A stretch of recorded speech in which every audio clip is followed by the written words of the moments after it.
I'll start editing later tonight. Okay. What are your thoughts on the schedule? First. No, we can do that in the video. When we do voiceover. Okay. So what are your thoughts on the schedule change? I think there's a pros and cons to the schedule change. For the most part, I think it's about even balances out. I don't think there's more cons than there are pros. But to me, sorry. You're okay. Real quick, You're okay. I apologize. No, fine. Behind the breaker, do you think AP students next door? I don't know. I actually don't. Yeah, I I'll don't just even edit it, know. like from this point on. Sorry. Somewhere where this way, maybe it's Could be over there. Yeah, sorry. No, I don't know. Are they ever in the room? No, what I was told we should talk about if she had maybe there would be adjust her more lesson. Not that I like. Would it be a Especially on box? Fridays.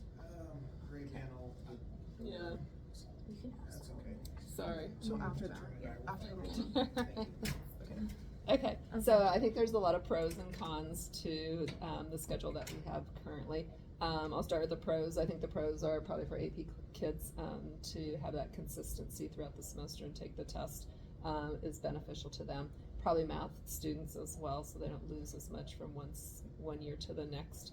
And then what other pros? Probably ended on that. Those are two of the major ones.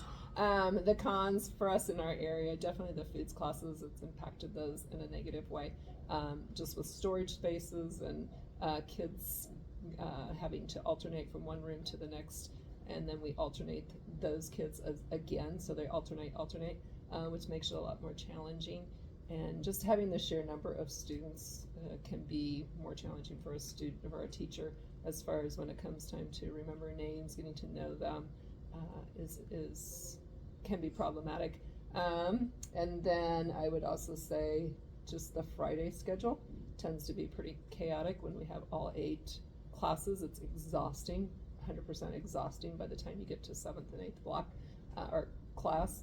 And so to me, that is a disadvantage. And then you just totally change up what you're going to do with kids on those Fridays. That for me is, I've made it work, but yet at the same time, I don't, if we could just have a regular block day and alternate those from one Friday to the next, I think that'd be more beneficial to keep the consistency going for students and not kind of rushing them through all their classes.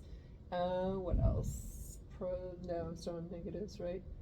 There's other ones, but I could probably go on too long. So. How have you had to change, like, when it comes to lesson plans for preparing for Fridays, when it comes to, like, work time for the students or, like... So 100% change difference for foods classes. So if you're in a lab, you don't want to give that lab up, because otherwise it's not until the next week that you get back into the lab again. And so you have to totally change what you're going to do. And it's usually not as high quality, because obviously 45 minutes you have to do a quick, simple lab. Whereas when you have an hour and a half, you can do a more complex lab. So that becomes a problem. And then it's like, I know kids don't like it and they have a lot of tests on that day.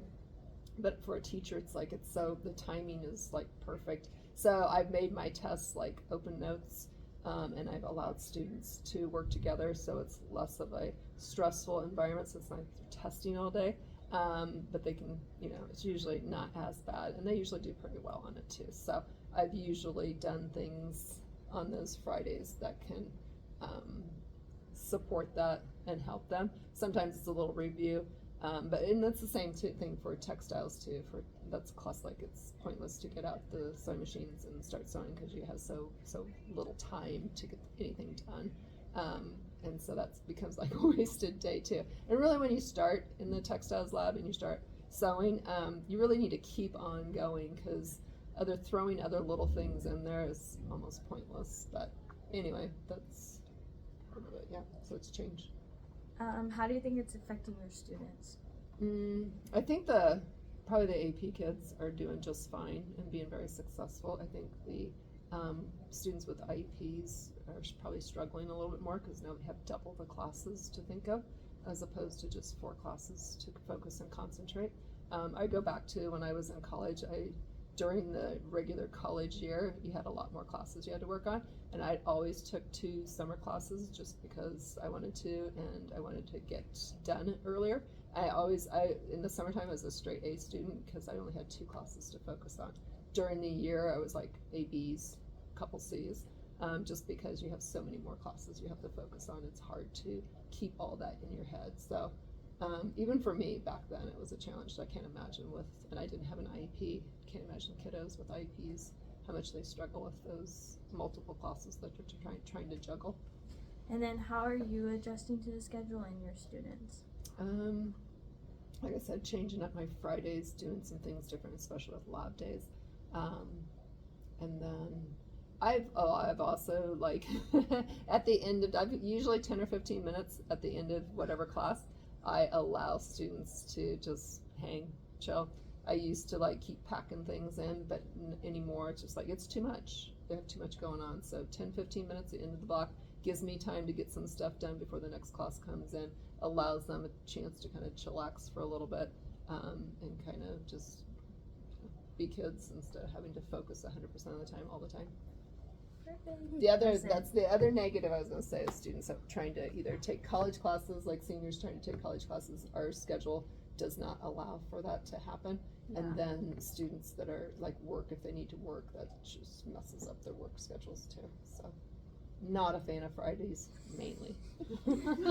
Perfect. Thank you so much. Yep. I don't think That was way over 3 minutes.